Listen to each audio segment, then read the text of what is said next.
ভোলার Borhan Uddin BNP word সভাপতির নেতৃত্বে নারীকে প্রকাশ্যে হেনস্থা। বিস্তারিত দেখুন তুহিন খন্দকারের পাঠানো তথ্য ও ভিডিওতে। ভোলা জেলার বোরহান উদ্দিন উপজেলার বড়মানিকা ইউনিয়নের ৫ নম্বর ওয়ার্ডে পরকীয়ার অভিযোগে এক নারীকে প্রকাশ্যে চুল কেটে জুতার মালা পরিয়ে অমানবিকভাবে হেনস্থা করা হয়েছে।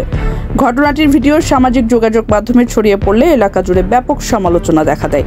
ভিডিও ফুটেজে দেখা যায় বড়মানিকা ইউনিয়ন বিএনপির ৫ নম্বর ওয়ার্ড সভাপতি মোহাম্মদ হুমায়ুন কবির নিজ হাতে ওই নারীর গলায় জুতার মালা পরিয়ে দেন। এই সময় আরও কয়েকজন ব্যক্তি উপস্থিত থেকে পুরো ঘটনার ভিডিও ধারণ করেন। স্থানীয়রা জানিয়েছেন, পরকীয়ার অভিযোগের জের ধরে শাস্তি দেওয়ার নামে নারীকে এভাবে লাঞ্ছিত করা হয়। তবে অনেকে এটিকে বিচার বহির্ভূত নির্যাতন আখ্যা দিয়ে তীব্র নিন্দা প্রকাশ করেছেন। মানবাধিকার কর্মীরা বলছেন, আইন নিজের হাতে তুলে নেওয়া কোনোভাবেই গ্রহণযোগ্য নয়। এ ধরনের ঘটনা সমাজের নারী নির্যাতনকে আরও উস্কে দিতে পারে। অভিযুক্ত বিএনপি ওয়ার্ড সভাপতি হুমায়ুন কবির সাংবাদিকদের বলেন, এরা বহু আগে থেকে অবৈধ কাজ করছে। কয়েক মাস আগেও হাতে নাতে ধরা পড়েছিল।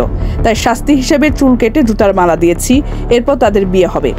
এ বিষয়ে জানতে বোরহানউদ্দিন থানার অফিসার ইনচার্জ সিদ্দিকুর রহমানের সঙ্গে একাধিকবার যোগাযোগের চেষ্টা করা হলেও তার কোনো মন্তব্য পাওয়া যায়নি।